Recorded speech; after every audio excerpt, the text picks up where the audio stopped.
Hey guys, tonight we're marching straight into the mud-caked boots of a conscript in Napoleon's Grande Armée, where glory smells like rotting horse flesh, breakfast is a crust of wormy bread, and a hero's reward might just be frostbite, dysentery, or a hole in your gut from a musket ball fired by someone who's just as terrified as you.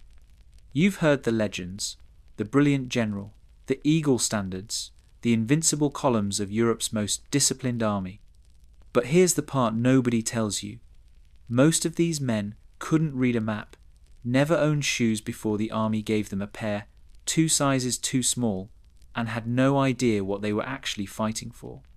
Glory? Empire? A man they'd never seen waving from a horse 30 rows back? Try surviving until sundown. That's what mattered. So tonight, we're not talking about Napoleon the legend.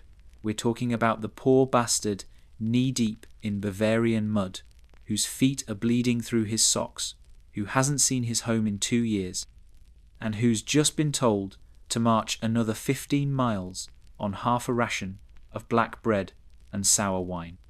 This is what war looked like for the average French soldier in 1809. Cold, hungry, dirty, and just trying to stay alive. So before you get comfortable, take a moment to like the video and subscribe, but only if you genuinely enjoy what I do here. And let me know in the comments where you're tuning in from and what time it is for you. It's always fascinating to see who's joining us from around the world. Now, dim the lights, maybe turn on a fan for that soft background hum, and let's ease into tonight's journey together. The air stinks of sweat, piss, and wood smoke. You are already awake when the sergeant's stick cracks against the tent pole. You never really slept, not properly. It's early April, but the frost hasn't given up its grip on the earth, and your blanky-toned lice-infested wool-scratchy thing shared with another manny's soaked through from last night's cold dew. Your back is a crust of damp misery.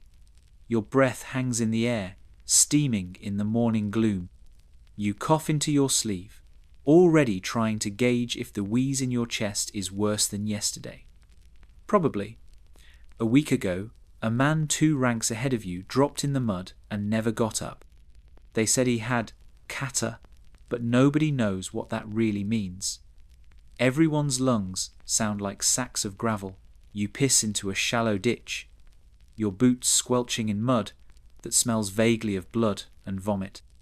Breakfast is a piece of bread so hard you might chip a tooth, and if you're lucky, a small cup of wine watered down to the colour of week-old bathwater. Someone bartered a few strips of horse jerky from a supply wagon that passed 2 days ago. You chew it like leather and try not to think about whether it's actually horse or something else. You've been marching for weeks. You don't know exactly where you are somewhere in Bavaria, but the rumours say Vienna is only a few days away, and the Austrians are digging in hard. You haven't seen a proper town in ages.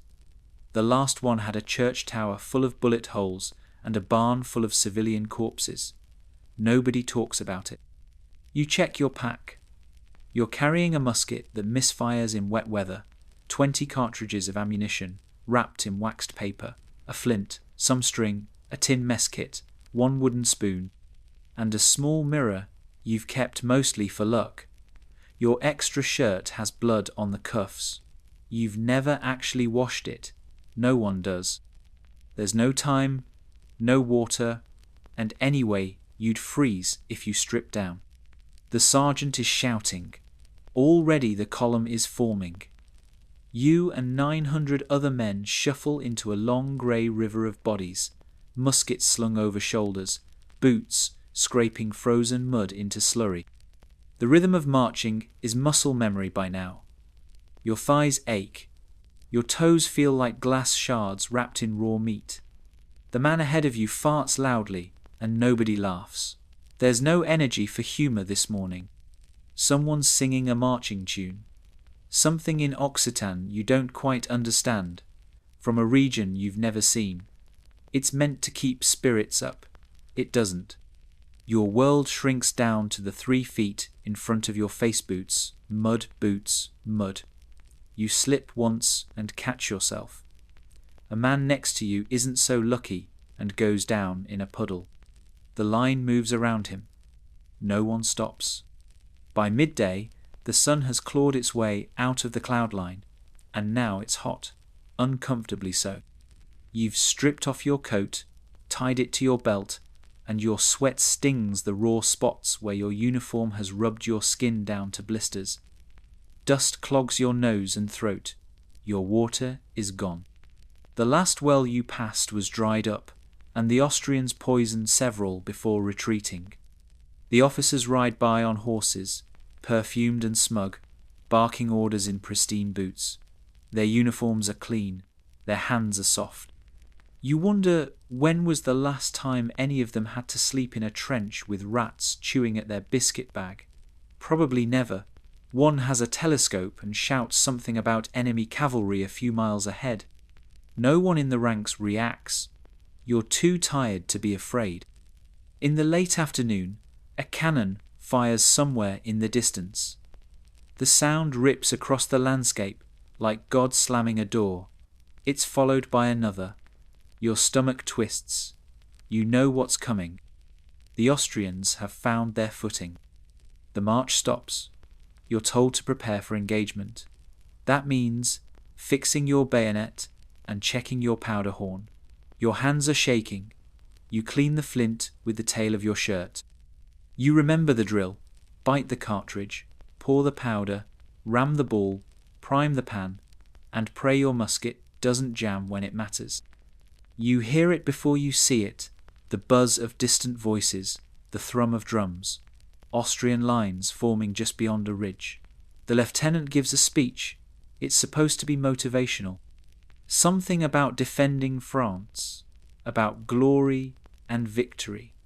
He uses big words. You nod anyway, even though your mind is stuck on your sister's last letter from Lyon. She said the baker raised his prices again. That was 6 months ago. Maybe longer. Suddenly you're moving. The entire column starts forward.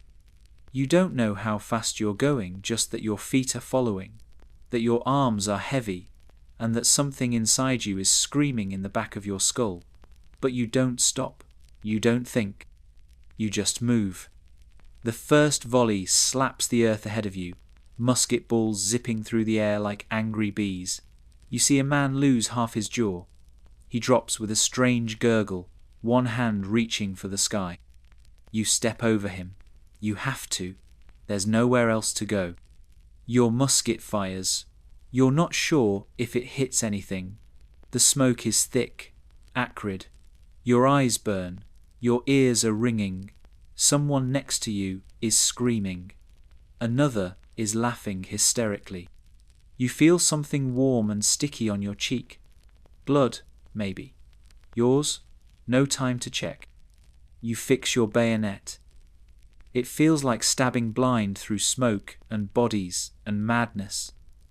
You stab once, twice, feel resistance, something soft tearing. A man falls at your feet, white uniform stained red. He might have been yelling in German, or maybe praying. Then, just as quickly as it started, it's over. Or maybe it's not. The lines are breaking. Men are running in all directions. You don't know if you've won or lost. You're too stunned to tell. A cannonball crashes into a tree nearby. The trunk explodes in a rain of splinters. You drop to your knees, not in prayer, just because you can't stand anymore. Your fingers are cramped around your musket. Your lips are cracked. Your feet are pulp.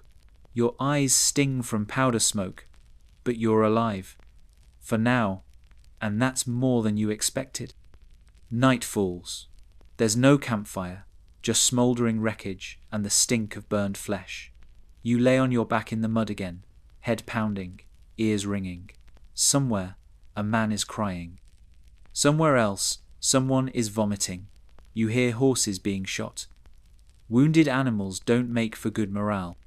You close your eyes and dream of bread that doesn't taste like mildew and wine that isn't half vinegar. You dream of your mother's stew. You dream of shoes that fit. And tomorrow, you'll wake up and do it all again. The first thing you notice when you wake up isn't pain, it's absence. Your legs are numb. Your left boot is stuck to your foot by dried blood and blister pus, and the right one has come loose in the night, half filled with mud. When you pull it back on, the heel is raw meat. You hiss through your teeth and try not to scream. It's not even dawn yet, and your socks, 2 scraps of wool so thin they might as well be spiderweb, are already soaked. You were supposed to rest, that's what the sergeant said. You wouldn't be moving until sunrise. But sleep never comes when your stomach is gnawing itself hollow and your skin feels like it's crawling with ants. Because it is. Lice. You scratch the back of your neck and pull one out fat, squirming, blood-fed. You pinch it between your nails until it pops. That makes 24 this week. And it's only Wednesday. Probably. Your stomach growls again. You haven't eaten since yesterday morning. Not properly. The bread was mouldy, but at least it wasn't crawling. The man next to you, Arnaud, from somewhere near Bordeaux, had a bit of hard cheese and a strip of smoked meat that might have been rat. He didn't say. You didn't ask. You both chewed in silence, while the cannon fire echoed in the hills. The officers say food is coming. Always coming. The supply train is delayed. The wagons are stuck in the mud. Always something. You'd kill for a bowl of lentils. Or a crust of bread not laced with mildew. Hell, you'd kill for a potato, even raw. You remember potatoes. Water's the same story.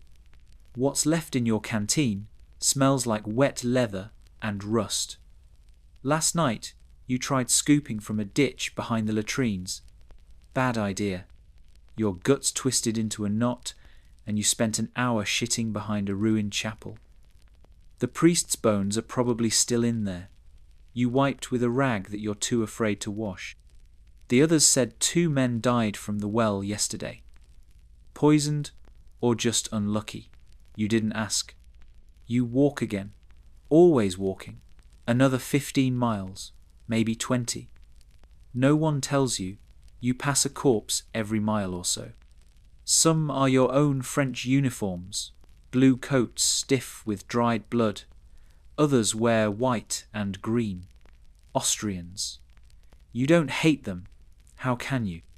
You both look the same after a day in the field, grey, hollow-eyed, mud-spattered and stunned. The ground squelches. You don't dare remove your boots, even though you can feel the infection building under your toenails. A sergeant once said the maggots were a blessing, they eat the rot. You laughed at him. Now you're not so sure. Someone coughs ahead of you. Wet, thick, deep. You hear it like a bell tolling doom. The man leans over and hurls a stream of bile and blood into the ditch. He keeps walking. There's nowhere else to go. If he stops, he dies. If he keeps going, he might die slower. There are no clean uniforms anymore. Everyone stinks. The smell is constant human rot, leather oil, powder smoke, sour wine breath, old blood, unwashed feet, and something worse that sticks to your nose like a wet rag. Despair. It clings. It seeps into your pores. Your uniform, once proudly blue, is now brown-grey with grime. Your brass buttons are dulled. The tricolour cockade on your shako, that bright red, white and blue symbol of the Republic, is faded and stained, a dead symbol for a dead cause. You don't care about the revolution anymore. No one talks about liberté or égalité out here. All you care about is warmth and bread and sleep. Your musket is a Charleville, long, heavy, inaccurate, unless you're 20 yards from the target, and even then it's a gamble. The flint is chipped. You pray every day it will strike. If not, you're just carrying a club. Bayonets are cruel but reliable. You've seen what they do. So have the Austrians. You've locked eyes with them once. Not hate, just horror. Like both of you were caught in the same bad dream. You pass a village in the early afternoon. The buildings are shells, burned beams, stone walls blackened by soot. Chickens wander through rubble. No people, or maybe just none left alive. A dog sniffs at something under a blanket. You don't look too closely. You don't want to know. You raid a cellar for food. Nothing but smashed jars, straw, and a few rotten onions. You eat half of one anyway. It burns your mouth, but you don't care. Arno finds a bottle of something. Brandy, maybe. It smells like turpentine. You both take a swig. It hurts going down. It helps. For a while. You haven't written a letter home in months. You can't. Paper is rare. Ink even more so. And what would you say? Dear Mother, today I watched a man die, choking on his own tongue after a cannonball took off both his legs. Hope the crops are good. You saw him yesterday. That man, he was young, maybe 16, could have been you a year ago. His blood soaked through 3 coats. He didn't scream, just looked surprised, like he'd stubbed his toe. Then his mouth opened and he made a sound like a kettle boiling dry. You still hear it. You stop for the night in a farmer's field, already trampled by hooves and boots. You dig a shallow trench with your mess tin, just enough to keep the wind off your back. The cold sets in fast. You curl into yourself and pull your coat tight. Arno mutters a prayer. You don't bother. You're not sure anyone's listening. Your teeth chatter. Your breath fogs. You piss in place. It steams briefly before freezing over. You wrap your hands in the ragged ends of your sleeves. You feel like a husk, like your skin barely fits. There's a boil under your left arm that's growing. If it bursts, you know you'll need to cauterize it. You're not sure you have the courage. In the distance, a wolf howls. Someone fires a shot, waste of powder. But the tension breaks the silence, and a few men laugh. It's not joy, just madness. You laugh too, but it turns into a cough. Night brings dreams, strange, feverish. You dream of food. A table spread with bread and roasted meat, green beans in butter, pears, almonds, cakes with thick cream. You reach for them, and your hand passes through like smoke. You wake up, chewing your sleeve. Someone died in the night. You don't know who until roll call. Then you realize it's the man who slept next to you. His blanket still over his face. You don't move it. You let the officer mark it down. He calls it attrition. Like it's a math problem. Just one more tick on a chart. Your boots go on again. You stand. You shoulder your musket. And you march. Again. You smell it before you see it burnt powder, sweat, piss, manure, the sharp tang of coppery blood baking in the sun. The battle hasn't started yet, but you know it's close. You feel it in the way your sergeant's voice cracks mid-command. You see it in the way the officers stop polishing their boots. No speeches this morning, no for France. No talk of glory or liberty. Just the steady clink of ramrods in barrels, the dull thud of boots on dirt, and the click of bayonets locking into place. You finger your scold, triangular, unforgiving, not for slicing, for puncturing lungs, for letting the air leak out of a man who was breathing just fine a second ago. Your musket's loaded, powder, ball, wadding, primed and ready. But it misfired last week, and you've been paranoid ever since. You've checked it 3 times already. Doesn't matter. It'll jam when you need it most. They always do. They say the Austrians have field guns 24-pounders, maybe more. They've dug in along a ridge near the river. You hear the distant roar of hooves and the snap of flags in the wind. Cavalry, somewhere to the north. Yours? Theirs? Does it matter? You're in the second rank.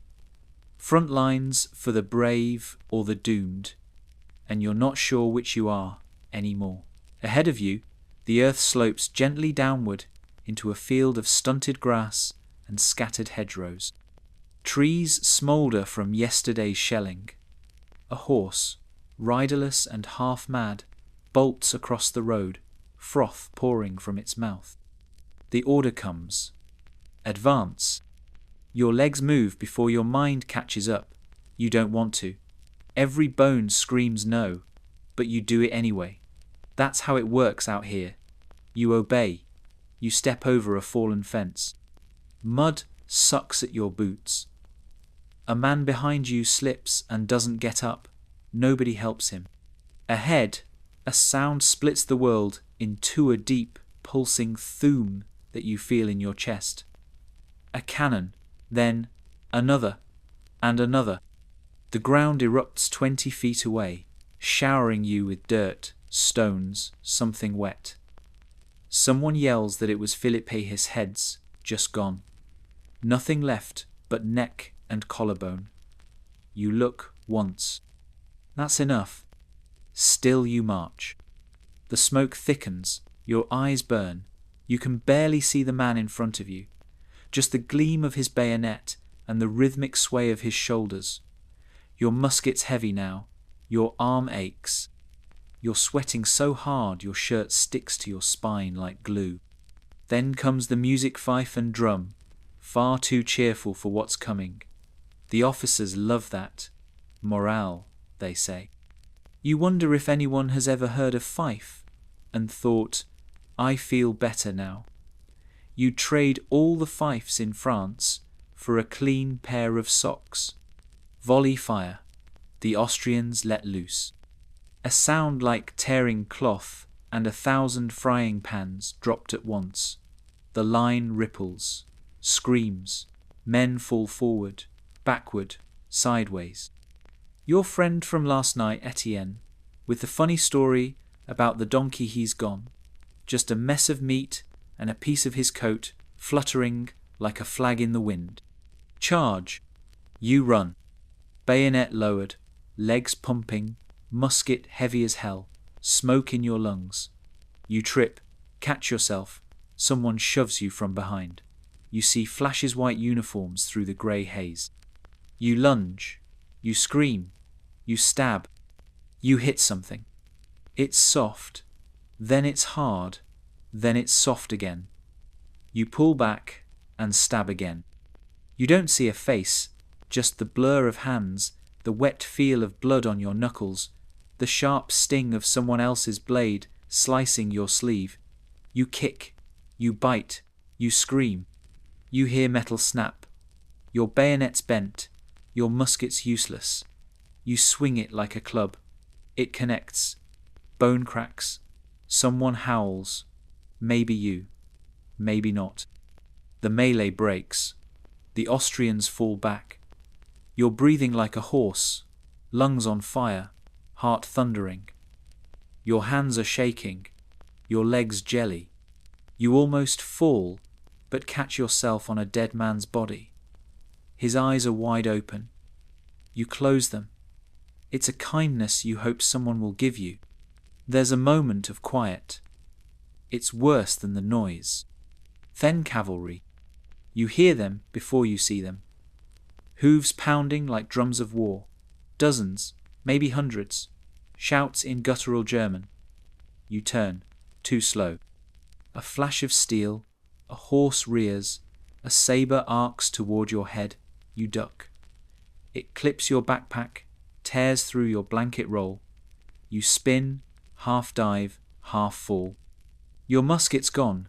You crawl toward it, mud in your mouth, fingers scrabbling for the stock. Then, a trumpet, French cavalry. Yours. They sweep in from the left, ploughing into the Austrians like a wave of iron and death. Lances, pistols. The smell of blood and horse sweat thickens.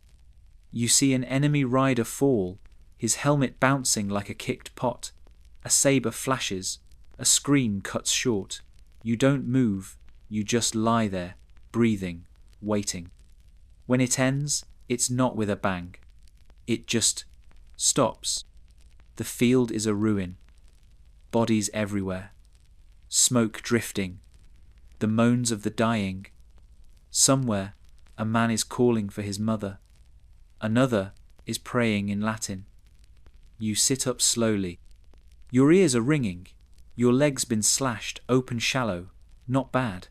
Could have been worse. You check your pack. 1 cartridge left.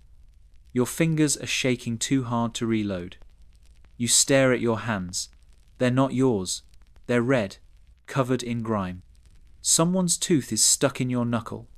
You want to throw up. You don't. An officer walks past. He says it was a victory. You won. You laugh. Because what does that even mean? You're alive. Barely. You've lost friends, maybe part of your hearing, and definitely your faith in anything resembling sanity. But you're still breathing. That counts, right? You wander the field, looking for someone you know. Arnaud's leg is gone. He's still conscious, white as a ghost. You rip your coat and tie a tourniquet. He squeezes your arm, says nothing. You don't know if he'll live. You find your musket. Cracked, useless. You toss it aside. You drink from a puddle. Filthy. Who cares? You're thirsty. The water's warm. Tastes like death. You don't care.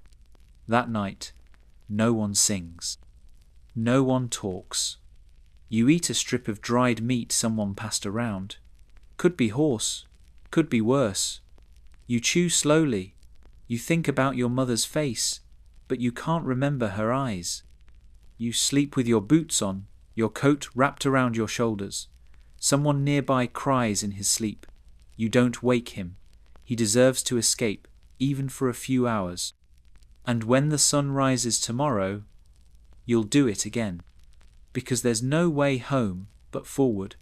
The Grande Armée was more than just a war machine, it was a crucible of contradictions. On paper, it was a revolutionary force, egalitarian, modern, disciplined. In practice, it was a human meat grinder built on myth, misery, and the cynical calculus of empire. The men who filled its ranks were rarely volunteers. Most were conscript peasants, farm boys, apprentices, petty criminals, swept up by the levy en masse, or later by the more refined, but no less coercive conscription systems of Napoleonic France. The recruiting quotas were brutal.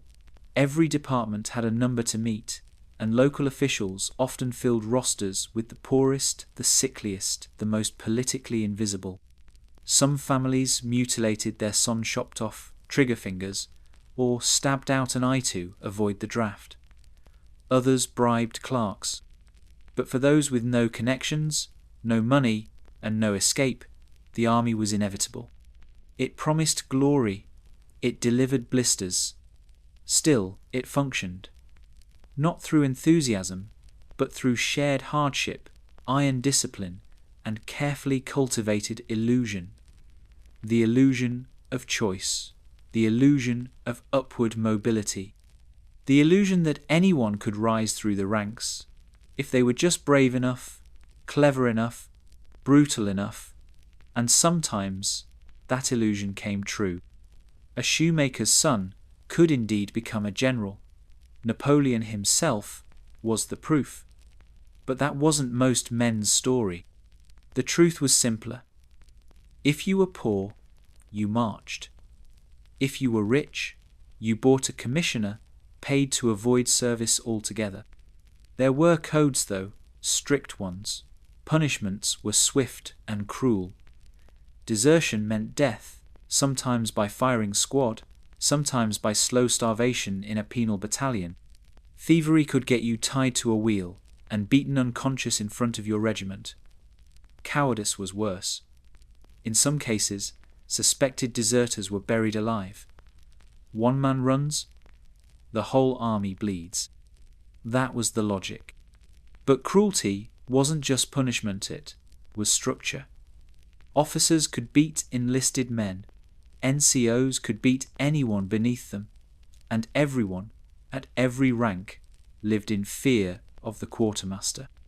He controlled your bread, your boots, your tent, canvas-every miserable comfort the army could still offer. Most were corrupt. Many hoarded supplies. More than one man died because a clerk decided his name didn't matter that week. Despite it all, there was a kind of brotherhood. No soldier truly fought alone. In the mud and smoke, you didn't bleed for France, you bled for the man beside you. The army's cohesion wasn't just forged on parade grounds.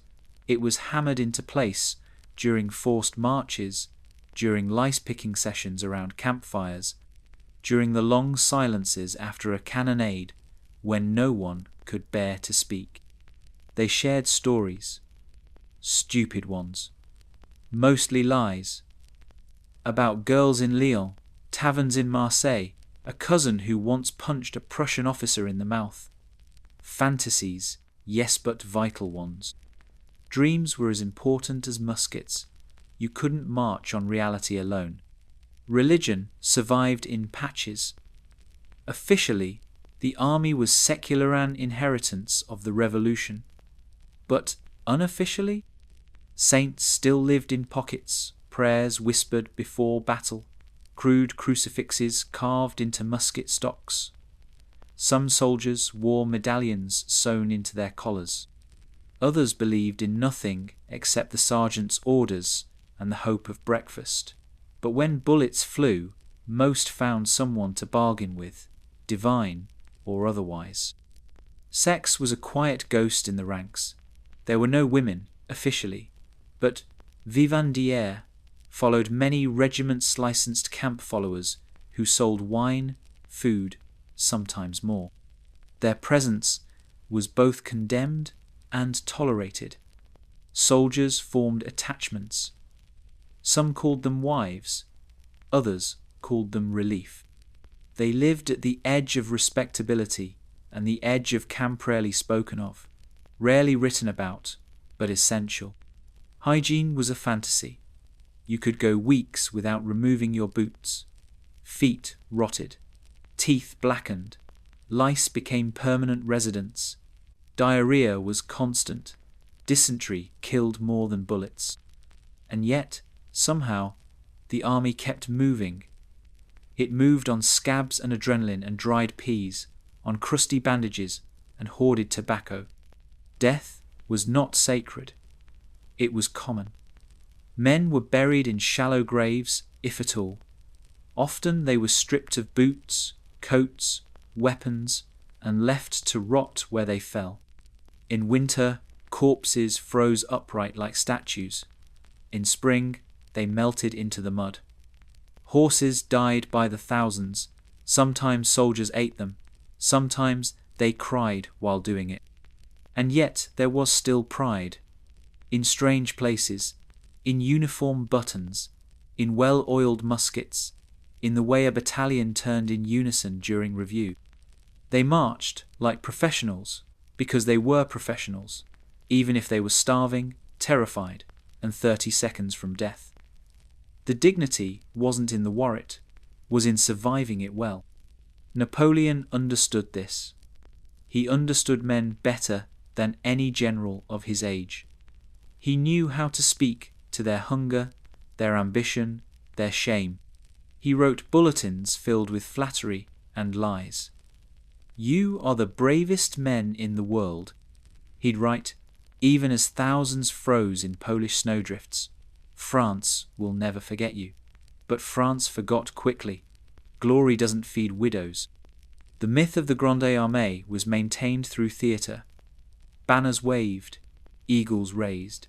Musicians played, even as men screamed and bled and lost fingers in the frost.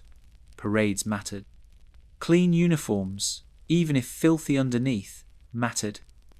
Illusion was survival. You lied to yourself to keep going. Among the ranks, class never truly disappeared. Officers ate better, slept warmer, drank deeper. They died, too, but usually last. A corporal might spend 3 years in the mud and earn promotion by sheer attrition. An aristocrat could stumble in drunk and be given command over 500 souls. Yet, now and then, just often enough, the army rewarded brilliance. A grenadier might become a captain. A courier might save a general's life and earn a medal.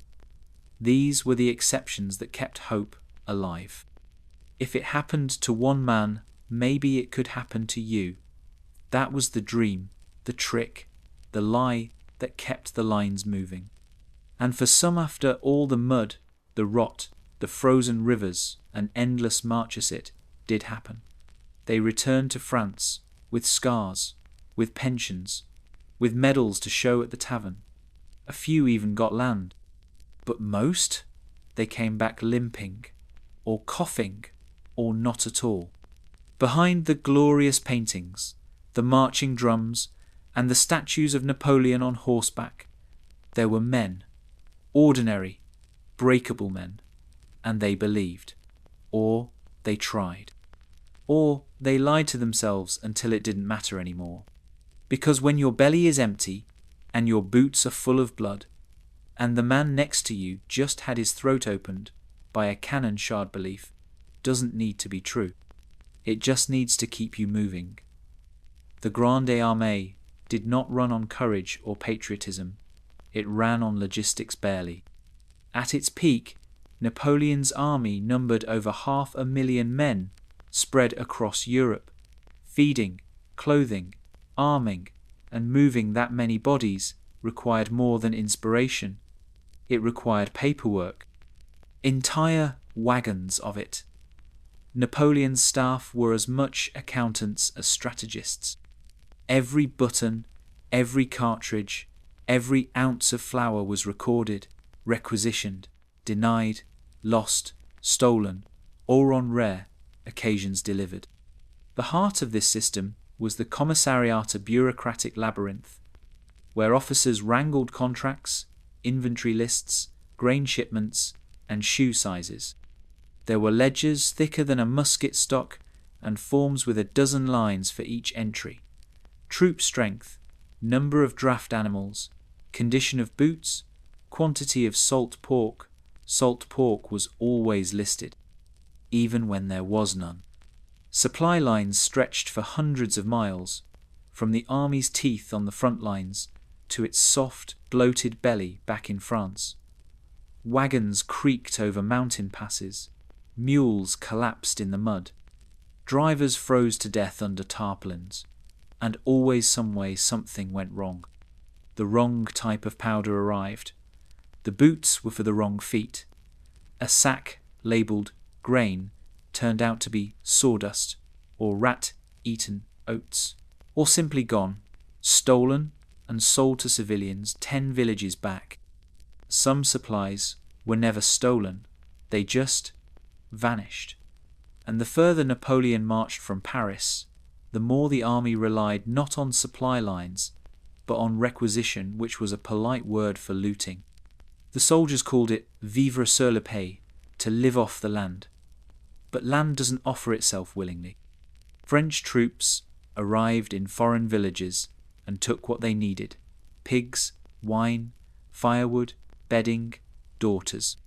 Sometimes they left receipts, official documents signed by officers promising reimbursement.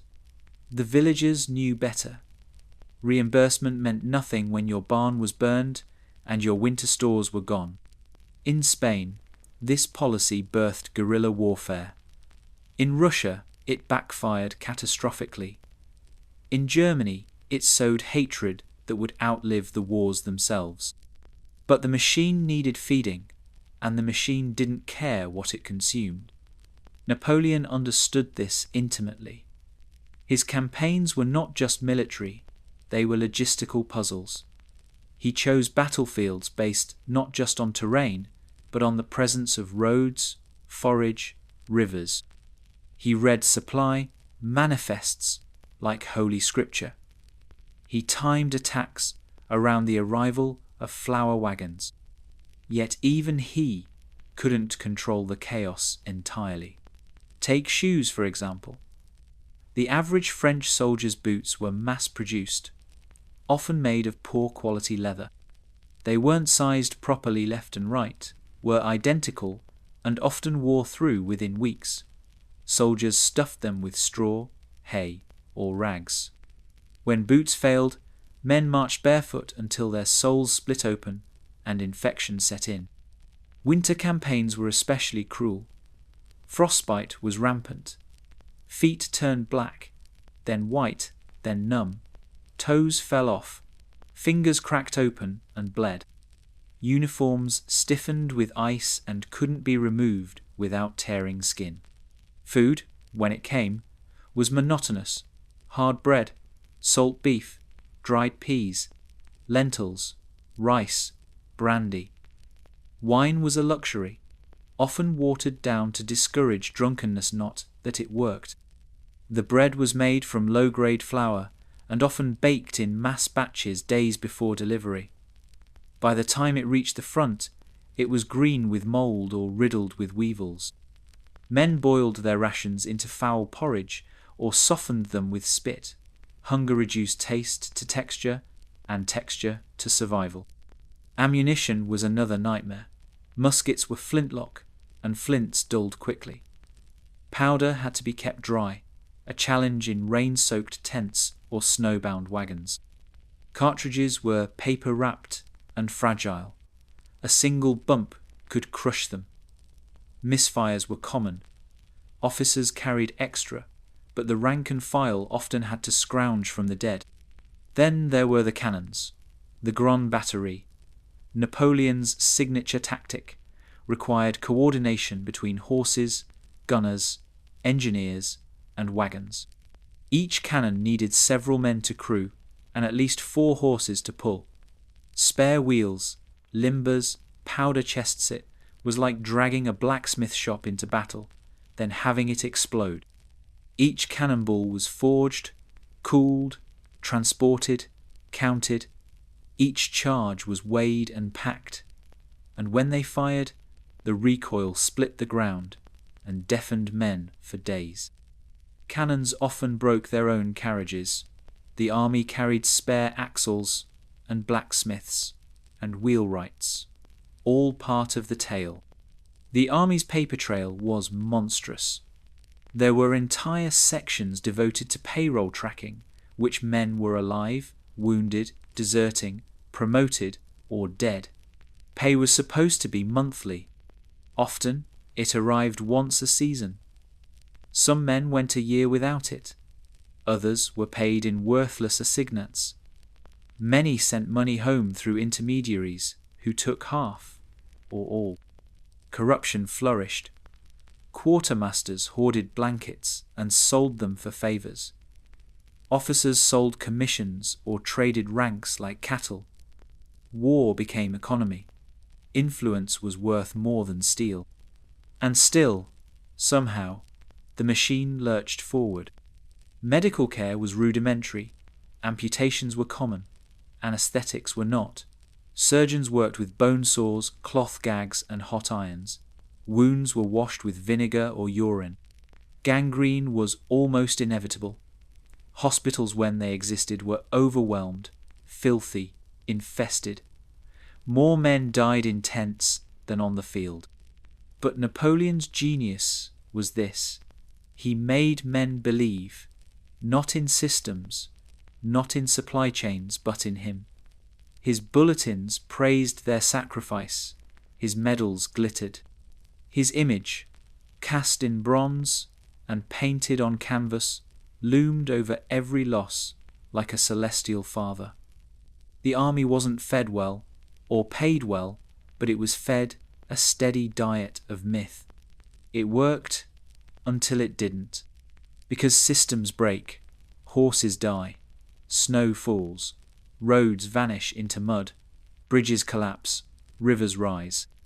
And the further he pushed into Spain, into Russia, into Poland, the longer the machine had to stretch. It snapped, slowly at first, then all at once. In 1812, over 400,000 men marched into Russia. Fewer than 40,000 made it out. Most didn't die in battle. They died because the system failed. Wagons were late. Forage was gone. The army starved, froze, bled, and scattered.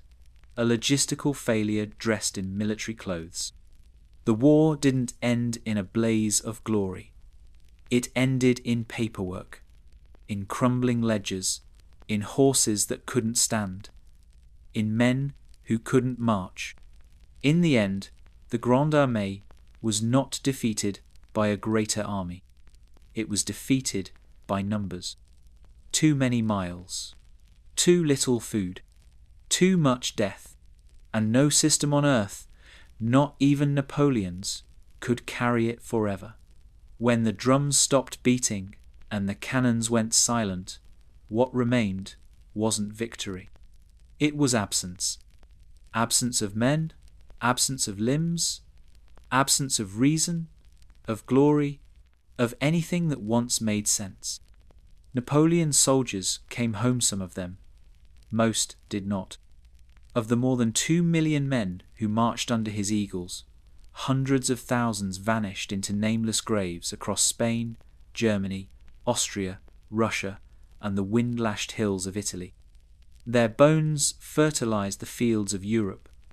In some places, farmers still ploughed up skulls well into the 20th century. For those who returned, there was no hero's welcome. There were no brass bands, no parades.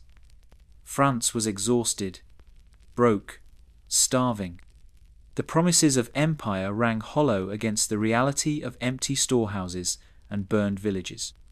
Many veterans came back with half their bodies missing, legs amputated at the thigh, arms sawn off with a belt between their teeth. Some wore wooden hands, iron peg legs, or crude crutches carved from firewood. A few fashioned their own prosthetics, ingenious, tragic, pitiful devices of leather and bone and iron. Some were blind. Some coughed blood for years. Some shook uncontrollably at loud noises or couldn't sleep unless they were outside in the cold, wrapped in the smell of powder smoke and sweat. There were no words for what we'd now call trauma, no diagnoses, no pensions for madness. They called them strange, shattered, unwell in the head. Some were simply ignored. Others turned to drink, or silence. A few walked into rivers. The wives who waited came back to strangers. The children met ghosts with their father's eyes. The men who once dreamed of rising through merit-off medals, estates, and glory found themselves begging in the gutters of cities they no longer recognized. And yet, Napoleon's myth endured. Statues rose. Songs were sung. The eagle standard became a symbol of martial brilliance. Historians praised his reforms, his strategy, his genius. They wrote of Austerlitz and Jena, of movement and speed, of columns and lines. They rarely wrote of gangrene. They did not write of the surgeon in 1813 who soared through 37 legs in a single afternoon, while boys screamed through leather straps and bit off their own tongues. They did not write of the mule driver who froze to death holding his brother's corpse in his lap outside Vilnius. They did not write of the 10,000 horses that drowned in the Berezina River, their bloated bodies choking the banks for weeks. Empires are not built on truth. They are built on memory, carefully edited. The systems Napoleon forged were brilliant code law, educational reform, conscription efficiency, even parts of modern state bureaucracy, but they were not built for mercy. They were built for conquest. And conquest, by nature, devours its builders. What did the soldiers get in return? A medal, maybe. A certificate, usually late. Some were offered plots of land-distant, useless farmland in colonies that no longer existed. Others got jobs as gendarmes or gatekeepers or municipal guards, watching the streets they once marched through as conquerors. The rest faded. You could see them in Paris years later. One-legged men with crooked shakos, toothless veterans sitting in wine shops, grumbling in thick provincial accents, arguing about which regiment fought hardest at Wagram. No one listened.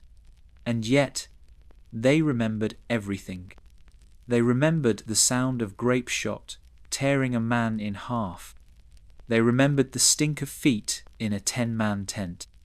They remembered the taste of blood and powder on the wind, the glow of firelight on a fellow soldier's dead eyes, the way snow soaked through to the bone and made the trigger freeze solid. They remembered the silence after a charge, the unholy stillness when everyone you knew had fallen and you were the only one left, standing in a field of steaming red snow. They remembered because it never truly left them.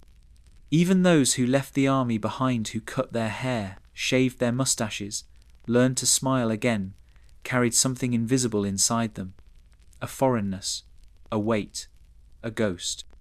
The Napoleonic Wars reshaped Europe. Borders were redrawn. Monarchies restored, then shattered again. Revolutionary ideals flirted with imperial ambition, and the continent convulsed under the weight of change. But the soldier, the one whose sweat soaked the flag, whose blood fed the ground, whose screams filled the air, he was left behind. And still he marched, in paintings, in memory, in the stories told by his grandchildren, and the myths printed in schoolbooks. But myths are tidy, wars are not. The truth is, the Grande Armée was a miracle of organization and a monument to suffering. It was the greatest mobilization of manpower the world had ever seen, until it collapsed under its own impossible weight. Not all at once, bit by bit. In the frostbitten fields of Russia, in the guerrilla-infested mountains of Spain, in the overextended bridges of Leipzig, in the bureaucratic quagmire of the retreat, in the faces of conscripts too young to shave and too scared to blink. It ended, finally, on a damp Belgian field called Waterloo, but for most of Napoleon's soldiers, the end had come long before. Their war didn't end with surrender. It ended when the last cartridge was fired, when the last letter went unanswered, when the boots finally fell apart, and they stopped walking. So now, when you hear the drums of glory, the stirring music, the speeches of sacrifice and honor, remember what it cost. Remember the hunger, the cold, the lice, the screams, the amputations done in the dirt. Remember that for every victory etched in marble, there were 10,000 moments lost in mud, because history does not remember them by name, but they walked into hell anyway. August 30th, 1904, St. Louis, Missouri. It is 94 degrees in the shade. There is no shade. A course has been carved through dust-choked country roads, 17.5 miles long, meant to simulate 25, though no one explains how. It is not paved. It is not even properly marked. It is a swirling maze of hills, soft gravel, deep ruts, and sharp turns. Officials have set up 2 water stations, not 2 per mile, just 2. One at mile 6. Another at mile 12. This is not negligence, this is design. James Sullivan, chief organizer and self-appointed visionary of the Games, wants to conduct a study on purposeful dehydration. He believes that limiting water will produce purer athletic data, and so the men run. Or try to. They line up at the starting point in the midday heat, sweat already soaking through cotton uniforms, some with numbers hastily pinned to their backs, others in homemade gear stitched the night before. 32 men begin. Not all of them will finish. Not all of them should have started. Among them, Thomas Hicks, an American mailman and former racewalker, lean as a butcher's knife, and already on the verge of collapse before he even steps onto the track. Fred Laws, another American, who doesn't expect to finish and has brought with him something no marathoner should have an exit strategy. Anderine Carvajal, a postman from Cuba who traveled to the US by way of New Orleans, lost all his money in a dice game and hitchhiked to St. Louis in a pair of street shoes. He is 5 feet tall and wears a long-sleeved button-down shirt and a beret. He has not eaten in over 30 hours. Then there are the South African Swana runners, Len Tao and Jan Mashiani barefoot, draped in white cloth, treated by American spectators as novelties. One newspaper describes them as specimens. They will be chased off the course by a wild dog before the day is done. The gun cracks, and they're off. Dust explodes from the dry roadbed. Spectators, most of whom are drunk, sunburned, or both cheer and jeer from wagons and hillsides. Horses trot alongside runners, kicking up clouds of grit. Automobiles sputter by, trailing black exhaust. Bicyclists weave in and out of the crowd, shouting advice. Officials drive behind the pack, honking, waving handkerchiefs, clogging the lungs of every runner behind them with smoke and engine soot. Within minutes, men are staggering. By mile 5, one runner collapses on the roadside and is carried away unconscious. Another vomits on his own shoes, stands up, stumbles twice, and mutters, "I can't find the road." No one helps. There are no medics stationed along the course. No water, no shade, just hills and hot wind. Fred Laws, drenched in sweat and clearly in distress, drops out around mile 9. He waves to a support car, hops in, and disappears. Spectators assume he's done. He is not done. Meanwhile, Thomas Hicks begins to fade. His trainers, desperate to keep him upright, give him a dose of strychnine sulfate, a common rat poison that, in small quantities, acts as a stimulant. They mix it with raw egg and brandy. He swallows it and gags. His face goes grey. His legs twitch. He keeps running. A crowd cheers as a wiry figure in black pants and a white shirt crests the hill. It's Carvajal, the Cuban. He stops in the road to chat with a group of spectators. They offer him some peaches. He declines. He asks for something more, substantial. They say no. He shrugs, thanks them, and steals too. Later, he finds an orchard and eats rotten apples off the ground. Almost immediately, he cramps up and lies down in a ditch for a nap. He will return to the race an hour later, smiling. Somewhere behind him, Mashiani is pushing through the dust when a wild dog bursts from the brush. It lunges. Mashiani runs. The dog chases him for nearly a mile. No one intervenes. Spectators roar with laughter. He disappears from the race. As the runners drag themselves through the furnace of Missouri summer, Laws, the dropout, has reappeared on foot. The car that picked him up overheated, and, sensing opportunity, he jumps out and jogs the last 5 miles back to the stadium. The crowd, having no idea he left the course, explodes in cheers. "An American wins the race," cries the announcer. He runs across the finish line, arms raised. They wrap him in flowers. President Roosevelt's daughter, Alice, prepares to award him a medal. And then someone talks. Whispers spread. Laws, beaming and covered in fake sweat, admits casually that he rode in a car for most of the race and just wanted to joke around. Officials are not amused. They ban him for life on the spot. It will later be reduced to 1 year. Now the crowd turns to Hicks, still out there, barely moving. His trainers have given him more strychnine, another raw egg, and a few mouthfuls of brandy. He stumbles like a man with his feet tied together.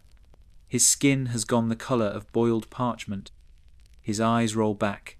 He begs for water. They deny him. His body convulses. At mile 20, he collapses. They pick him up, one man on each arm, and carry him across the line while moving his legs for him. He is declared the winner. They say it took 4 doctors to keep him alive afterward. His first coherent words, hours later, are, "Don't let me do that again." Carvajal, the Cuban, eventually finishes in 4th place, still smiling, still wearing a beret, and still suffering the effects of apple-induced food poisoning. He receives no medal, no applause, no recognition. He disappears from the records. Len Tao, the South African runner, limps in hours later dust-caked, bleeding from thorns, chased by dogs, ignored by the crowd. In total, only 14 of the original 32 runners finish. None of the finishers look well. Most are coughing up dust, bleeding from blisters, or vomiting in the grass. Several collapse and have to be dragged away. One man is later hospitalized for hemorrhaging in his stomach from the intense strain. Another has permanent lung damage from vehicle exhaust. Sullivan, the man who designed the race, calls it a resounding success and insists future marathons will decrease water availability even further to test true endurance. The 1904 Olympic Marathon is remembered today not as a triumph of the human spirit, but as one of the greatest logistical and medical disasters in sports history. And yet, it happened. They ran. They collapsed. They suffered. Some of them smiled. History tends to smooth the edges, to glorify the gold medal and forget the man vomiting behind the peach stand. But if you squint, you can still see the truth of it. A postman who napped in a ditch. A liar who stole the finish line. A poisoned man carried across it like a puppet. And somewhere behind them, a barefoot runner chased by a dog. Olympic spirit, indeed. The 1904 St. Louis Olympics weren't supposed to be held in St. Louis. They were meant for Chicago. But when the organizers of the Louisiana Purchase Exposition, better known as the World's Fair, caught wind of the Games, they made a threat. If the Olympics didn't move to St. Louis, they would host their own international athletic competition at the same time and steal the spotlight. The International Olympic Committee folded, and so the Olympic Games were swallowed whole by a sprawling American carnival of commerce, invention, and imperial arrogance. Imagine an endless midway of hot air balloons, deep-fried foods, infant incubators on public display, and entire ethnic villages built to showcase primitive peoples living in straw huts, surrounded by gawking spectators in hats and corsets. It was against this background brass bands and beer halls, mechanical marvels and racist science that the third modern Olympics stumbled into existence. The Games were a logistical mess. Events were scattered across months. Some competitions were conducted with virtually no international oversight. Others were added spontaneously, often with rules changed mid-event. In some cases, athletes didn't even realize they were competing for Olympic medals. Only about half of the participating athletes were actually foreign. The rest were American, and the scoreboard reflected it. The US dominated the medal count, largely because travel to St. Louis in 1904 was difficult, expensive, and uninviting. Why? Because at the center of the entire affair was Anthropology Days. Yes, that was real. And yes, it was exactly as awful as it sounds. For 2 days during the Games, Olympic officials, with the enthusiastic support of the fair's organizers, assembled indigenous peoples from the World's Fair exhibitions and had them compete in mock athletic contests. These men were not Olympians. They were exhibits members of the Ainu, Apache, Igorot, Sioux, and other groups forced into staged competitions to test native ability. They were asked to perform in sports they'd never seen, using unfamiliar tools under the eyes of laughing crowds and racist commentators. One account described a javelin event in which the indigenous participants were given spears then mocked for failing to hit targets designed for Western-style throwing. Others were told to run races in uncomfortable clothing or throw shot puts with no instruction. Pierre de Coubertin, the founder of the modern Olympic movement, watched in dismay. He later described the event as an appalling spectacle and warned that it reduced human dignity to a joke. But no one listened. This was America in 1904, and the prevailing spirit was one of scientific racism, colonial fantasy, and cultural exhibitionism. The very architecture of the fair reinforced it. Buildings were labelled with names like Palace of Ethnology, Anthropology Pavilion, and Negro Exhibit. Human beings were placed in cages, told to perform dances, rituals, and daily routines for the amusement of onlookers. Crowds wandered through the mock villages of Filipino tribes, while vendors sold lemonade and postcards bearing phrases like "real cannibals" or "Igorots at work." The Olympic Games, supposedly a celebration of global athleticism, were buried under this spectacle. But back to the marathon. The aftermath of the race sparked outrage in some circles and giddy sensationalism in others. Newspapers turned the event into a farce. Headlines like "Cuban runner naps during marathon" and "Poisoned winner nearly dies, then wins anyway" became fodder for editorial cartoons and comedy columns. Some blamed the organizers, others blamed the runners. No one blamed the idea that you could run 25 miles in deadly heat with no water and expect anything less than a mass casualty event. Fred Laws, the car hitching faker, became a temporary villain and a longer-term legend. When his ban was lifted, he returned to racing and eventually won the Boston Marathon, fair and square in 1905. America loves a redemption arc, even when it's built on gasoline and a wink. Thomas Hicks, the strychnine survivor, never raced again. He recovered slowly, never fully. His finish remained official. No one seemed to mind that he was practically puppeted across the finish line. He would be remembered as the winner of the worst marathon in Olympic history. The marathon itself became a symbol first of endurance, later of absurdity. The official distance was standardized to 26.2 miles in 1908, 4 years later, after Queen Alexandra requested that the London Olympic course begin at Windsor Castle and end in front of the Royal Box. The extra distance stuck.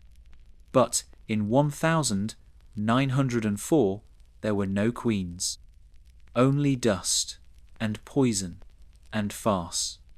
And somewhere in that choking mess of horses, smoke, and dehydration amid the wreckage of a sporting event treated like a sideshow, you can still find glimpses of something human. A barefoot runner chased by dogs who didn't quit. A Cuban postman with no money and no shoes who ran until his stomach betrayed him and then ran anyway. And a dozen others who didn't make the papers but limped their way across the finish line while the crowd looked the other way. Because the 1904 Olympics weren't about fairness or sport. They were about showing off, about control, about who got to define what counted as civilized. But the runners, the ones who bled, limped, collapsed, and vomited their way into history? They didn't run for science. They ran because someone told them they could. And in spite of everything, the heat, the gas, the dogs, the dust, the lies, they did. After the smoke cleared and the strychnine wore off, the 1,904 marathon left behind more than just scorched lungs and blistered feet. It left a story.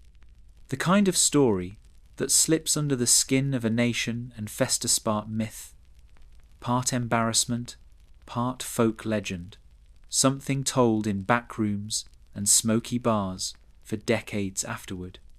Did you hear about the guy who took a nap and still placed fourth? Didn't one of them ride in a car? Weren't there dogs? People laughed. Because of course they did.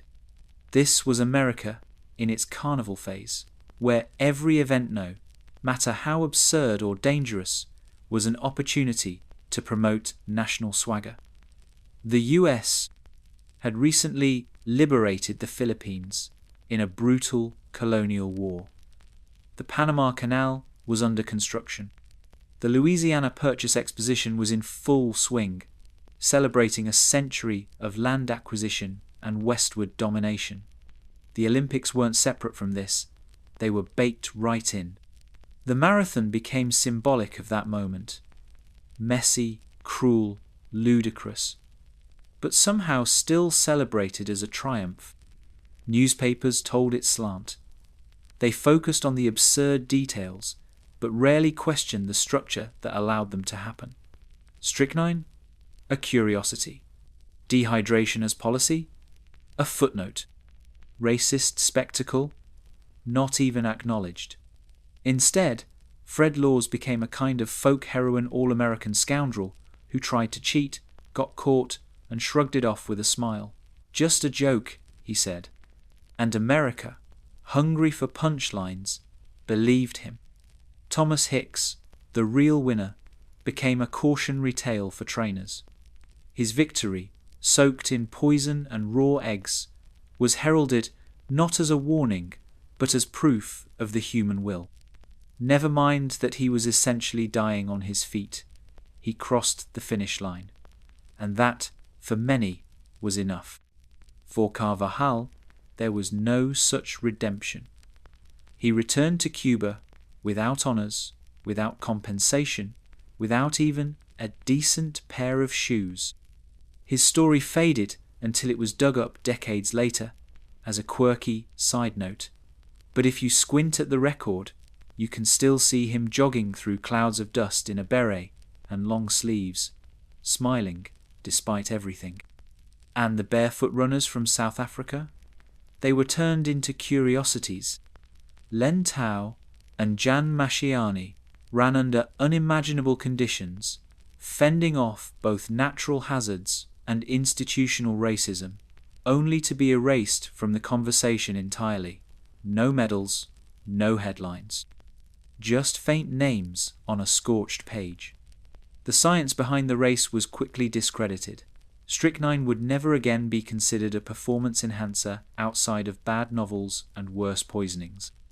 The dehydration hypothesis was eventually mocked, and James Sullivan, the mastermind behind it, faded into ignominy.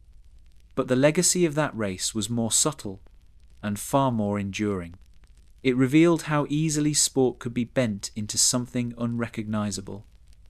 How a game meant to unite could be twisted by nationalism, ignorance, and hubris into a gauntlet of suffering with medals at the end. It wasn't about who ran best. It was about who survived longest under the worst possible conditions. Sound familiar? It set a precedent not of excellence, but of myth-making. The race itself became a kind of foundational absurdity, like a tall tale about Paul Bunyan running a foot race with his ox. The facts blurred. The suffering became part of the legend. The danger? A joke. The men? Footnotes. But there was something else. Something underneath the laughter. A seed. Because despite the chaos, the marathon stuck. It became permanent. Every Olympics since has featured one. Every city that hosts must carve out 26.2 miles of road, knowing full well the weight of what that number means not just in effort but in history. Marathon culture began to grow first among elite runners, then slowly among amateurs, weekend warriors, charity joggers. Today, tens of thousands of people run marathons every year. Most will never win. Many won't even finish. But they run anyway. They train in the rain. They tape their knees. They pack energy gels and sweat through hills and hit the wall at mile 20 and keep going because something deep inside them refuses to stop. They are not poisoned. They are not chased by dogs. They are not carried across the finish line in delirium by strangers. But they inherit that legacy, strange as it is.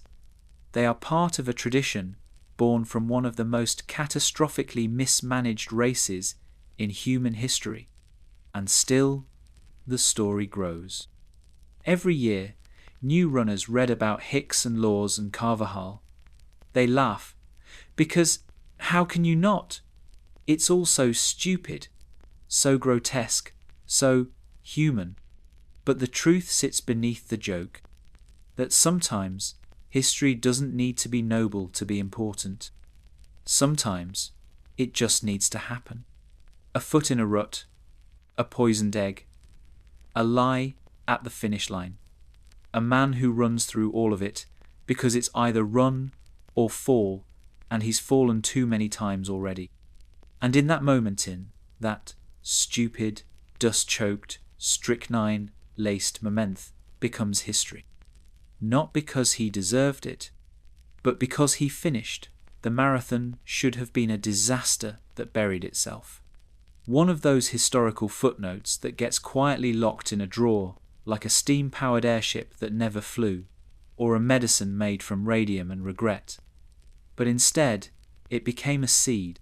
Because the truth about human endurance, the kind people don't like to say out loudest that we're drawn to failure.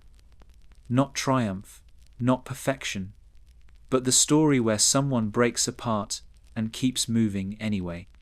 The 1904 marathon was not the clean, noble sport the Olympic movement liked to sell. It was hot, filthy, violent, rigged, absurd, and still it mattered, because it peeled the paint off the fantasy and showed us what the human body actually does when pushed past the edge. It vomits. It lies down in a ditch. It cheats. It smiles anyway. Thomas Hicks became a permanent Olympic champion, not because he was the best runner, but because his body propped up by poison, booze, and blind obedience said it, not collapse entirely before the finish line. That's it. That's the threshold for immortality. And it tells you something uncomfortable about greatness. Sometimes, it's not about running the cleanest race. It's about surviving the dirtiest one. Decades later, sports writers and historians tried to make sense of what happened in St. Louis. Some framed it as comedy, a Benny Hill marathon set to the honk of early car horns. Others tried to find meaning in its symbolism, insight, even metaphor. But the most honest takes came from those who didn't try to dress it up. They called it what it was: a brutal endurance test, designed without compassion, executed without preparation, and remembered without justice. And yet, from this chaos, something strange and persistent emerged: the standardization of suffering. After St. Louis, the International Olympic Committee finally began to take organization seriously. Rules were clarified. Athlete treatment improved eventually. The marathon became a central symbol of the Games. It wasn't supposed to be. Originally, the marathon was just a nod to Greek myth, a novelty, an echo of ancient legend. But something about it stuck. Maybe because it demands everything. Maybe because it has no shortcuts. Maybe because no one runs 26.2 miles by accident. The men of 1,904 blistered, choking, hallucinatingren, without hydration, pacing strategy, or even basic medical support. They didn't run because it was noble. They ran because they were told to, because they were wired to, because somewhere in their bones, they needed to know how far the body could go before it broke. That question hasn't changed. It still echoes at mile 21, when the legs turn to glass and the lungs catch fire. It still rattles in the minds of elite runners shaving seconds off records, and in the hearts of middle-aged first-timers gulping sports drinks with trembling hands. It's not, can I win? It's, can I finish? Fred Laws finished, illegally. Thomas Hicks finished, barely. Anderine Carvajal finished, grinning through nausea. Len Tao finished, after the dogs let him go. There were no gold-plated interviews, no endorsement deals, no TV highlights, just grit, dust, shame, and, in some cases, quiet dignity. It was the opposite of heroism and somehow more powerful. Because it was real. Strip away the bronze statues, the orchestral anthems, the sponsored hydration packs, and Nike slogans, and at its core, a marathon is still just this. A human body in motion, daring itself to go one more step, then another, then one more after that. In that way, the 1,904 marathon wasn't a failure. It was a prophecy. It showed us the edge, then showed us what happens when someone crosses it. And now, over a century later, every time someone limps across a finish line, covered in salt and pain and memory, they carry a piece of that awful day in St. Louis, not because they know the story. Most don't. But because they understand the feeling, the delirium, the cramp, the hallucinated crowd, the trembling leg that refuses to quit. That's the real finish line. Not the ribbon, not the roar, not the medal. Just that moment raw, absurd, transcendent when quitting is easy and you don't. That's not sports. That's survival. And it started with a race no one should have run. You won't find many monuments to the 1,904 Olympic Marathon. No statues in St. Louis, no bronze plaques on the old roads where Thomas Hicks stumbled and Fred Laws planned his shortcut. No commemorative runs retracing the path where men hallucinated, collapsed, and were nearly killed by the heat. No annual celebration of the barefoot South Africans, or of Carvajal's rogue nap under an orchard tree. It's almost as if the whole thing quietly embarrassed itself out of history. And yet, it mattered. The marathon didn't die in St. Louis. It got stronger. Like scar tissue, it healed into something tougher, more iconic. The absurdity of 1,904 became the necessary low point to the moment that revealed how vulnerable athletic competition could be to ignorance, cruelty, and spectacle. People like to think history progresses in straight lines. One good idea leads to another, and eventually we arrive at fairness, safety, professionalism. But the truth is far messier. Sometimes it takes a public disaster to force a private reckoning, and the 1,904 marathon was exactly that. In its aftermath, the Olympic Committee quietly rewrote the rules. They standardized distances. They implemented medical oversight slowly. They reconsidered hydration policies and banned certain substances, including the rat poison Hicks had swallowed in the name of science. They didn't apologize, but they adapted. Even Fred Laws got a second act. He returned to racing, legitimately.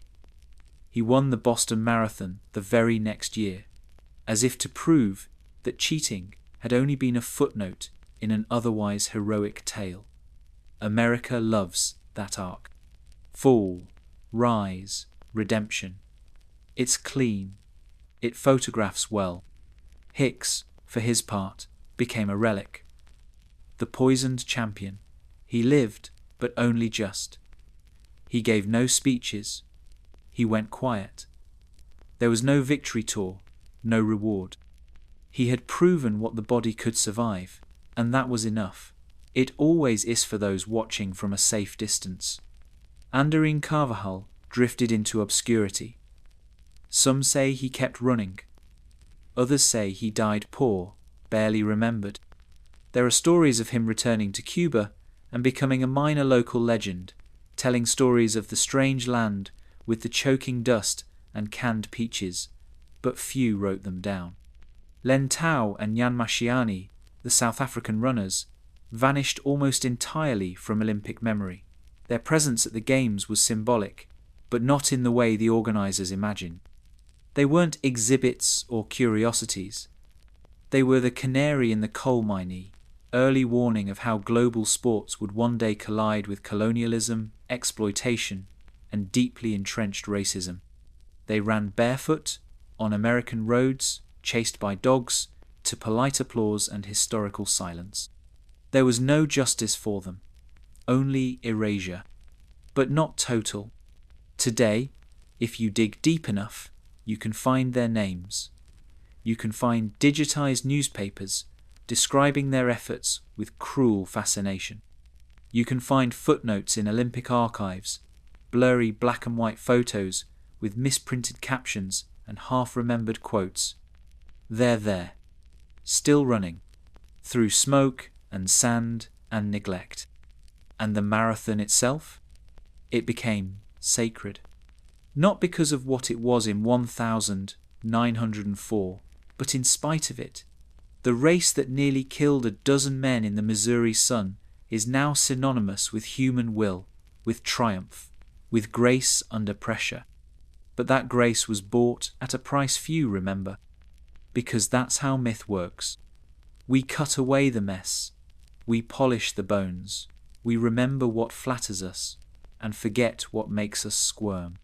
But if you look closely between the medals and the commercials and the airbrushed documentaries, you can still see them. A coughing man fed strychnine like a lab rat. A Cuban postman, starving, grateful for stolen fruit. 2 barefoot runners sprinting for pride on a foreign road that wasn't meant for them. And a con man who smiled at the finish line and said, "Just kidding." That's the real race. Not the one marked by medals, but the one run in pain, in dust, in laughter, in shame. The one no one prepared for. The one no one understood. The one that survived by being too strange to die. The 1904 marathon isn't Olympic glory. It's Olympic truth. The raw, blistered underbelly of competition. The part we hide. The part we edit out. The part that refuses to go away. So the next time you see someone cross a finish line sobbing, bleeding, gasping, smiling, you'll know. They're not just running for themselves. They're running for every idiot who stumbled through the Missouri heat on poison and hope, and somehow finished. In the shadowed dust of modern-day Pakistan and northwest India, under plains where buffalo graze and water buffalo wallow, there once lived a civilization that left almost no stories behind. No known empires, no carved monuments to generals, no funeral epics, no bloody chronicles of conquest, no Homer, no Ramayana, no Caesar. Just bricks. Thousands millions of baked bricks, laid with stunning precision, aligned to compass points. Built for cities that were planned, gridded, orderly. Sanitation systems that would humble medieval London. Drainage that still works. Toilets, public baths. This was the Indus Valley civilization, also known as the Harappan culture. and it emerged like a mirage around 2600 BCE, peaking centuries before the pyramids of Giza had finished settling into the sand. It thrived for nearly a millennium and then vanished so completely that archaeologists didn't even know it existed until the 1920s, when railroad workers dug up ancient bricks near the town of Harappa. What they found buried in the alluvial silt was not a mythic king's tomb or a treasure hoard. They found a city, and then another, and another: Mohenjo-Daro, Lothal, Kalibangan, Dolavira, each one carefully arranged in rectangular blocks with straight roads, central granaries, wells, workshops, and multi-story buildings made of standardized bricks. Buildings had private baths. Some had indoor toilets connected to covered drains that ran beneath the city. It was not accidental. It was not primitive. It was designed. This was urban engineering, 2,000 years before Athens and 4,000 years before New York. And yet, we don't know what they called themselves. We have their seals, dozens of them. Tiny rectangles carved from steatite, bearing strange pictographic symbols pressed into clay. Images of bulls, unicorns, trees, gods maybe, writing maybe. No one can read it. It's not related to any known language. Not conclusively. Linguists have tried. Theories multiply. None stick. So we call them Harappan Safta, one of the first cities we unearthed, and we guess. They had no standing armies we've found, no obvious weapons caches, no fortresses in the typical sense. Their cities lack the imperial signature of conquest, the burned layers, the looted temples, the palace complexes. There are no known tombs of kings, no golden masks, no pyramids, just cities and cleanliness. Mohenjo-Daro, the best preserved city of the Indus, had a public bath at its heart, not a temple, not a throne room, a bath. It's been called the Great Bath, a waterproof brick structure with steps leading down into a central pool. It may have been ritual, it may have been civic, it may have been both. But it tells us something quietly radical. These people valued water, flow, purity, order. They built reservoirs, cisterns, covered sewers, and public drainage. Waste was separated from drinking water. Storm runoff was redirected through subterranean channels. Every home had access to a well. In some cases, private bathrooms drained into a centralized municipal system. Let that sink in. A Bronze Age city with municipal plumbing, running on hydrological design principles we wouldn't standardize in the West until Romian then lose for another 1,000 years. And still, we have no idea what they sang or believed or feared. Their figurines are small and silent dancers, perhaps. Women with elaborate headdresses. Men with meditative postures. No one wears a crown. We've found beads, etched carnelian, lapis, lazuli, terracotta figurines, trade goods. Lothal may have been a port city with a dockyard and warehouses. Harappans were in contact with Mesopotamia. We know this because Sumerian tablets mention a place called Meluhha, mysterious land of exotic goods and dark-skinned merchants. Meluhha may have been the Indus Valley. But the Indus never told its own story. Or maybe it did, and we just can't read it. They left no war memorials, no victory stelae, no lists of tribute or conquered peoples. If they fought quietly. If they ruled without monuments. If they worshipped, they did so without temples we can identify. And maybe that's the most jarring thing. Because when we look at early civilizations, we expect power to be visible. We expect ego. We expect pyramids, sphinxes, great ziggurats stretching toward heaven with a king's name carved into every brick. The Indus doesn't play that game. It whispers. It leaves us with a map and no legend. And then it disappears. Somewhere around 1900 BCE, the cities begin to wither, trade collapses, buildings aren't maintained, bricks get recycled, streets fill with sand, the urban order dissolves. We don't know why. Maybe it was climate, a shift in monsoon patterns, the drying of the Gagahakra River, which some believe to be the lost Sarasvati of Vedic myth. Maybe it was slow degradation, soil salinity, disease, declining trade.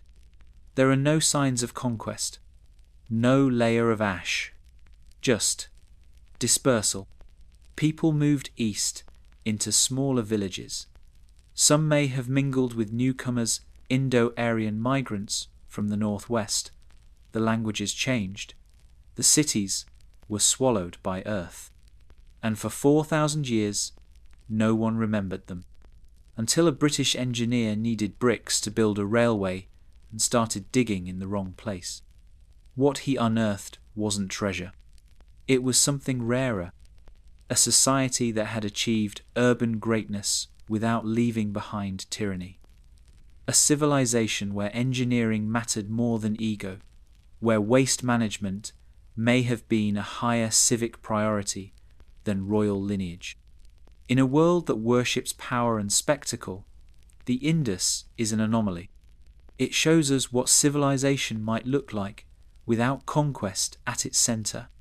No heroes, no villains, just people, washing, building, trading, disappearing. You wake before the sun rises. The air is already warm, humming with insects, and the smell of damp clay hangs in your nostrils. You pad across the smooth-baked floor of your 2-story home. There are no windows, just a light well cut through the roof, letting in the breath of the morning. Your house, like every house around you, is built from standardized bricks, not similar, identical. The classic Harappan ratio, 1 to 2 to 4. These bricks are everywhere in homes, in public baths, in walls, in workshops. They're fired in kilns that have been burning for generations. You can tell a city's age by how deep the bricks go. You step outside. The streets are clean, not metaphorically, literally. Drainage systems line each path, covered by stone slabs you can lift to clear debris. Every household is responsible for its section. Water flows from public wells through terracotta pipes.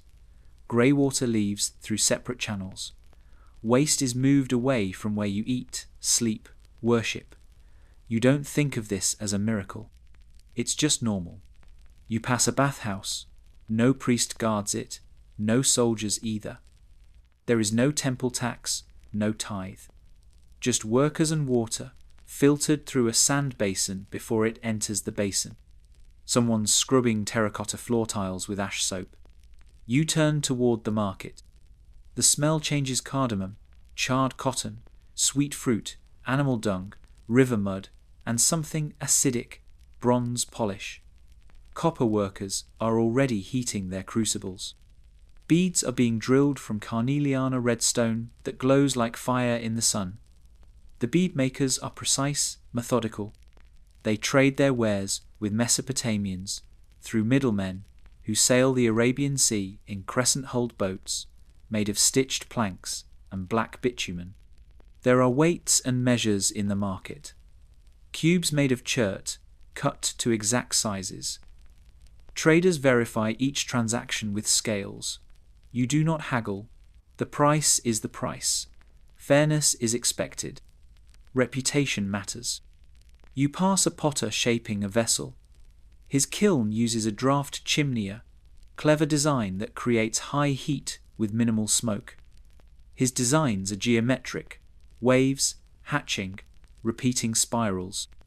There are no gods painted on his work, no heroes, no mythic beasts, just patterns, precise, abstract, beautiful, maybe sacred, maybe not. In this city, Mohenjo-Daro, you rarely hear shouting. No one cracks whips. You've never seen a public execution. There are no walls around the central city, no citadel filled with armed guards. There's a raised mound, yes, but it holds granaries and storage halls, not palaces. That's the part that confuses modern archaeologists most. There are no kings here, no names chiseled into stone, no great leaders memorialized in murals, no triumphal arches, no burial mounds filled with hoarded gold and sacrifice victims. The Harappans buried their dead with simple goodsapot or two, a necklace, maybe a carved shell. No slaves, no status markers. It's not that they were poor, far from it. The Harappans were rich in trade, rich in innovation, but their society seems to have been flat, distributed, cooperative, or maybe just undocumented. There are no royal tombs, no epic poems, no martyrs, just cities that worked. And that's the strangest paradox of all. We judge ancient greatness by what shouts the loudest. The pyramid, the sword, the throne, the legend. But the Indus doesn't shout. It functions. Its cities breathe, its streets drain, its markets balance, its people live quietly, perhaps even peacefully. We can't know for sure. But if there was violence, it left no lasting scars in the archaeological record.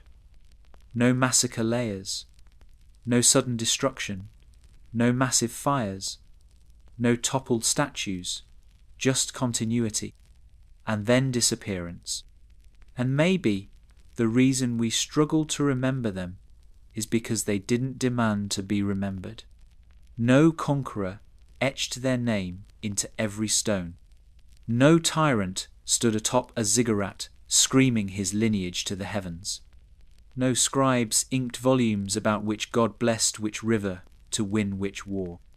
Instead, someone in Mohenjo-Daro sat on a toilet with a smooth stone seat and a clay pipe underneath that drained out to a central sewer. That is the legacy. Plumbing. The separation of waste from water. The human dignity of hygiene. Quiet comfort. City, a sanctuary. And yet, despite the functionality, we know so little. We don't know their language. We don't know their political system. We don't even know what they called their cities. Mohenjo-Daro is a modern name. It means Mound of the Dead in Sindhi. But back then, maybe it was something gentler, or nothing at all, just home.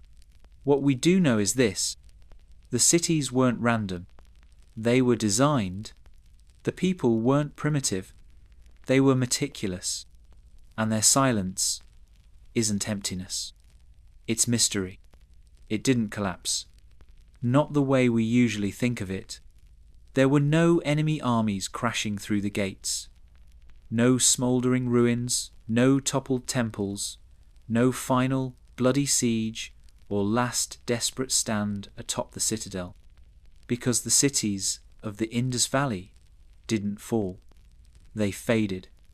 Around 1900 BCE, something began to shift, slowly, in the soil, in the sky, in the rivers. The signs are subtle at first. A change in the uniformity of bricks. Once, every city had that perfect one. 2, 4 ratio symmetry in clay. But now, the bricks start to vary.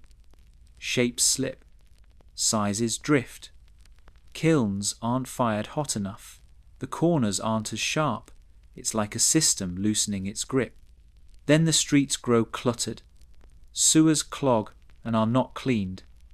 The famously straight roads bend. The public baths, once pristine and maintained, begin to crumble. Drainage ditches overflow. Granaries go unfilled. Something is coming undone. And archaeologists start to ask, why? There are theories, dozens. The river shifted. That's one of the oldest.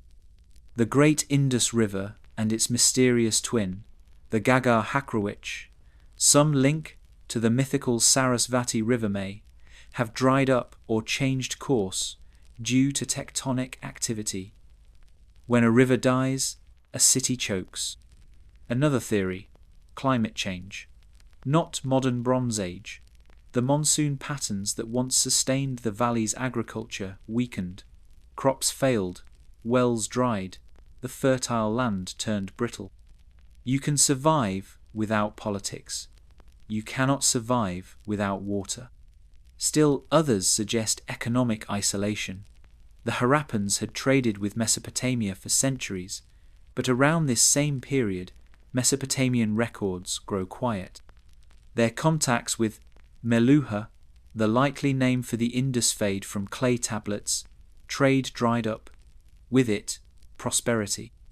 And then there's the migration theory, controversial, tangled in modern politics. Some scholars propose that Indo-Aryan peoples moved into the subcontinent from Central Asia, bringing new languages, religious ideas, and social structures. Perhaps they didn't conquer. Perhaps they simply absorbed and outlasted. There's little evidence of violent conquest in the Indus. No mass graves, no charred layers, no wholesale destruction. Instead, what we see is something rarer and in a way more haunting, systemic unraveling. The big cities, Mohenjo-Daro, Harappa, Dolavirolo's population. People move east into smaller villages scattered across the plains of the Ganges. Urban density dissolves into rural sprawl. Monumental construction stops. Writing, whatever it was, disappears. Craft specialization declines. The script vanishes, and with it, memory. For thousands of years, no one remembered they existed. There are no later Indian texts that refer to the Harappans by name, no Vedic hymns praising their cities, no oral traditions describing their customs. It's as if the entire civilization slipped beneath the waves of time, not drowned, but dissolved. We only rediscovered them a century ago. Even now, they resist us. We can't read their writing. We can't name their leaders. We can't find their myths. We stare at their clean streets, their sealed drains, their symmetrical brick sand. We're left with questions. Why build so beautifully if you leave no story behind? Why master trade, plumbing, measurement only to walk away? Who were the women in the terracotta figurines? Were they goddesses, mothers, dancers? Why did they matter enough to sculpt, but not enough to name? And maybe the most unnerving question of all, how do you lose an entire civilization? Because that's what this is. Not conquest, not catastrophe, but amnesia, a slow forgetting. It forces us to rethink what collapse means. Maybe the end isn't always fire and swords. Maybe it's rust and silt. Maybe it's not a king dying in battle, it's the potter moving east because the well dried up. The beadmaker's son deciding not to learn the craft because barley failed 3 harvests in a row. Maybe it's 10,000 small choices made by ordinary people who no longer believe the system works. Not with a bang, not with a speech, but with a quiet walk towards something smaller, safer, wetter. There's a lesson in that. Because we tend to imagine that greatness, once achieved, will endure, that clean cities and clever infrastructure and functional trade are enough to hold a society together. But they're not. You need stories, beliefs, a reason to stay. And when that reason vanishes, when the river dries, or the rains don't come, or the marketplace no longer feels sacred, people leave. And all that's left behind is brick. The Indus Valley civilization was not a failure. It was a masterpiece, an outlier, a whisper of what humans could build when ego wasn't in charge. But even masterpieces decay. Even whispers are eventually drowned by wind and sand. And so we excavate. One layer at a time, one bead at a time, one drain at a time, hoping that someday one seal, just one, will translate into a word, a name, a voice. Until then, the Indus stares back at us. Silent, functional, beautiful, gone. They left us no Rosetta Stone, no saga etched in gold, no monument to themselves, no name even, just the one we gave them, Harappan, a word that meant nothing to them, a placeholder for everything we can't explain. And still, their fingerprints are everywhere. They are in the modern obsession with symmetry, in our fascination with urban planning, in the quiet dignity of running water, of waste disappearing down a drain instead of pooling outside your home. They are in the order we crave when cities threaten to tip into chaos. But we struggle to see them, because they don't fit the script. We want history to be loud. We want kings who ride horses through burning cities. We want prophets and pyramids, swords and miracles. We want clear timelines, winners, losers, conquerors, gods. The Indus people don't give us that. They give us organization without oppression, urbanism without hierarchy, and a system so advanced it leaves no room for ego. They don't even put names on buildings. Can you imagine that today? An entire civilization with no branding, no signature, just function. They built cities that breathed. And we still can't understand them. We don't know what language they spoke. Maybe Dravidian, maybe lost forever, their script carved into stone, pressed into seal, so tantalizingly close to readable remains just out of reach. 20 symbols, maybe 40, sometimes repeated in patterns that feel like grammar, but never cross into understanding. It's like hearing someone hum a melody through a wall. You know it means something, but not to you. And here's the part we don't like to admit. Maybe they didn't want to be remembered. Not like we do. Not with statues or stelae or bronze plaques nailed to time. Maybe they saw permanence in behavior, not image. Maybe they believed you should leave the world cleaner than you found it, not stamp it with your face. Or maybe they left every record, and we're just too late to hear it. Because, let's be honest, we lost them. We built cities on top of their ruins. We tore up their bricks for train tracks. We scattered their tools and beads across museums. We stuck them in side exhibits marked early urbanism and then walked right past. Because they don't play the hits. No famous battles. No divine birth stories. Just math, clay, drainage, silence. They built better sewers than most of Europe used until the 19th century. They used weights accurate to milligrams. They lived without palaces. They worshipped probably, but quietly. We don't even know what killed them. Disease, climate collapse, migration, spiritual fatigue. A river wandered off, and 1,000 years of human brilliance faded behind it. And now, every time we every time, an archaeologist lifts another bead, another seal, another perfectly laid brickware, reminded of how little we really know, and how fragile greatness is when no one's looking. Because they were great, not in the way schoolbooks define it, but in the way that matters. They built cities where waste didn't poison water, where trade moved across seas, where goods were weighed with fairness, where rulers, if they existed, didn't need to be carved 30 feet tall to be respected. Imagine that. Imagine a world where infrastructure is legacy, where sanitation is sacred, where beauty lives in the curve of a drain pipe or the balance of a measuring stone. That's what the Harappans left us.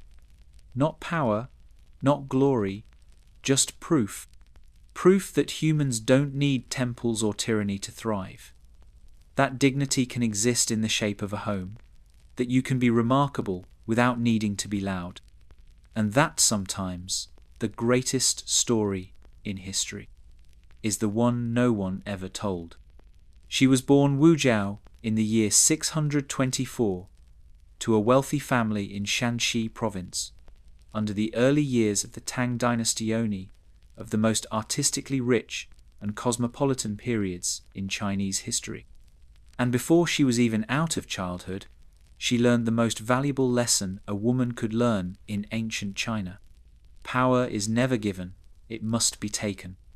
She entered the palace at age 14 as a concubine to Emperor Taizong, not as a wife, not as a lover, even as a symbol, a pretty face among many in a crowded harem.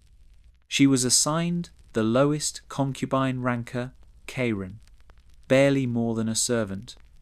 Her duties were minor, her future dim. But Wu Jiao watched. She watched the hierarchy, the games, the way Taizong's favorite consorts played music, wept on command, poisoned rivals. She listened, she learned. And when the emperor died in 649, Wu Jiao did not weep. She waited. Tradition dictated that when a concubine's emperor died, she should become a nun, shave her head, retreat to a life of ritual and silence. Wu Jiao followed the law. For a moment, but within a year, she returned summoned back to the palace, not by the state, but by the new emperor, Gaozong, her former lover's son. And this is where her story splits from every other woman of her era. Because she didn't just return, she rose. At first, she was just another consort. But she was smart, educated, fluent in classical Chinese, a reader of history, a writer of poetry. She flattered Gaozong, seduced him, and quietly began to undermine his empress. Rumors spread. One of her rival's infants mysteriously died. Some sources say Wu Jiao smothered the child herself, then blamed the empress. There's no proof, only that the empress fell. Wu Jiao took her place, and she never looked back. Over the next 2 decades, Wu Jiao transformed from royal wife to co-ruler, issuing edicts, presiding over court sessions, and slowly erasing Gaozong's authority. She claimed he was ill, blind, tired, anything to justify her growing presence. And then, when he died in 683, she made her move. She didn't install a puppet. She became emperor, not empress dowager, not regent, not the woman behind the curtain. She declared herself Huangdi, a title used by Qin Shi Huang, the first emperor of unified China, a title no woman had ever dared to take. And the court froze. The Confucian establishment recoiled. The very idea of a woman ruling was heresy. In Confucian doctrine, women were to obey, first their fathers, then their husbands, then their sons. Wu Zetian spat on that sequence. She rewrote it, not metaphorically, literally. She commissioned new characters for the written language, unique Chinese logograms that only existed under her reign. One of them, Zhao, was composed of elements, meaning shine and sky. It was her chosen name, her mark on the language itself. She filled her court with loyalists, promoted officials based on merit, not birth, gave exams to monks, patronized Buddhism over Confucianism because Buddhism, in that moment, had room for powerful women. She built temples, donated enormous funds, claimed divine approval through prophecy. But make no mistake, she ruled with an iron fist. She built a secret police.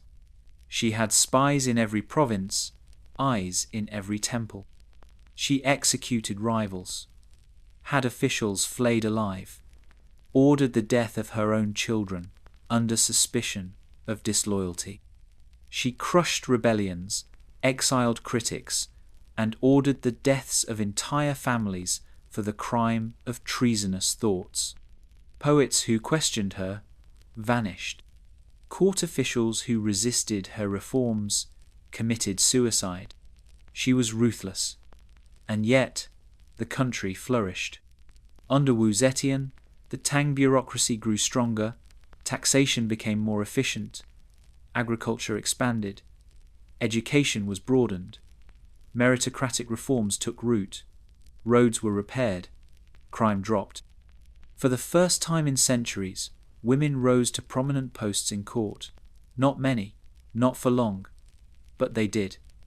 Under her rule, girls were encouraged to learn to read, to write, to take the civil service exams. In some cities, female instructors taught in public. Her reign, while soaked in blood, was also marked by stability.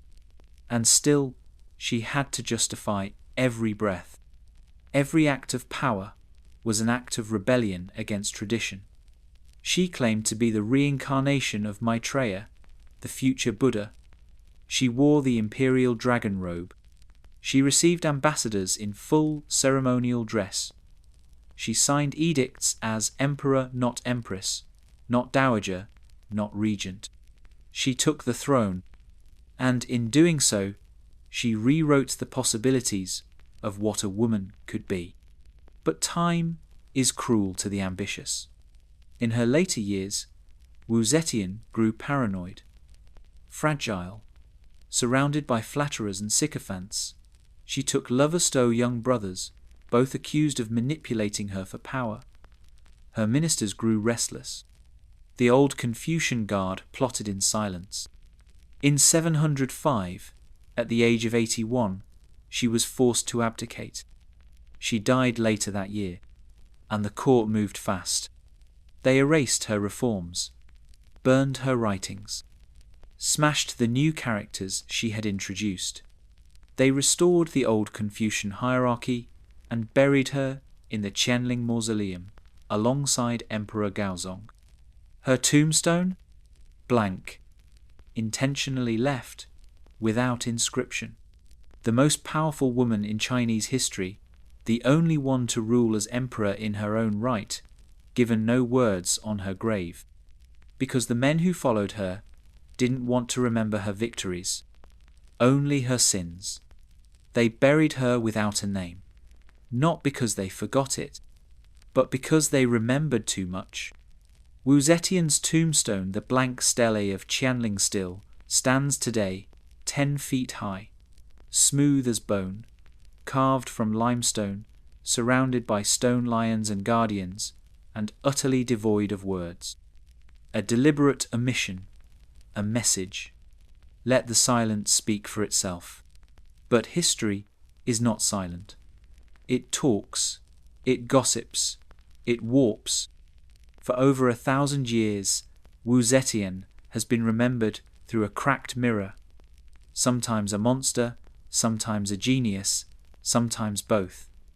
Chinese historians of later dynasties called her cruel, deceitful, immoral, a seductress who used her beauty and cunning to usurp the divine order. They called her a tigress in human form. They said she murdered her own daughter, poisoned her son, seduced ministers, took young lovers, executed critics by boiling, appointed corrupt favourites, ruled through lust and fear, and maybe she did. But if a man had done all of that, and many did he, would have been remembered as a strong emperor, a decisive hand in troubled times. That's the legacy trap, because Wu Zetian shattered every rule without apology. She didn't pretend to be modest, or maternal, or content to rule behind the curtain. She didn't write letters in a man's name. She didn't use her sons as shields. She ruled as herself, publicly, loudly, unapologetically, and the world never forgave her for it. That's why, centuries later, when emperors needed a symbol of disorder, they pointed to Wu. She was invoked as a cautionary tale, the woman who rose too far, the empress who took too much. Yet they couldn't erase her. The infrastructure she supported endured. The reforms she implemented shaped future dynasties. Her too massive, defiant, unmistakable still commands the landscape of Shaanxi. You can walk the stone path up to it. The lions still glare at passing tourists. The mountain air still smells of wind-scoured cedar and dry earth, and the blank stele still waits. No name, no crimes, no praise. Just stone. But across that silence, new voices have begun to whisper. In modern China, Wu Zetian has been re-evaluated. To some, she is a feminist icona woman who seized power in a society built to deny her every path. A woman who demanded to be seen not as a queen or wife or ornament, but as an emperor, who chose her ministers based on competence, not pedigree, who understood propaganda, diplomacy, and bureaucracy better than most of her male counterparts. To others, she remains a warning. That power corrupts, that blood flows uphill, and that no amount of skill excuses cruelty. But either way, she endures. Her story refuses to vanish. Because in the end, Wu Zetian did what no other woman in 3 millennia of Chinese imperial history ever managed. She ruled. In her own name, in her own right, with her own hand. And though they buried her without a word, history still speaks. It speaks in the ghosts of courtiers who plotted against her and failed. It speaks in the temples she built, the roads she paved, the civil exams she democratized. It speaks in every woman who read and wrote and believed she might matter not, just as a mother or muse, but as a leader. And it speaks in that smooth, wordless stone, because what's more powerful than 1,000 characters of slander? Silence? The kind that cannot be argued with. The kind that endures. So now, as your eyes begin to close and your breath slows, remember, power is not always loud. Glory is not always bright. And sometimes, the most lasting legacy is carved not into stone, but into the memory of a world that tried and failed to forget you. Good night, and thank you for walking through history with me.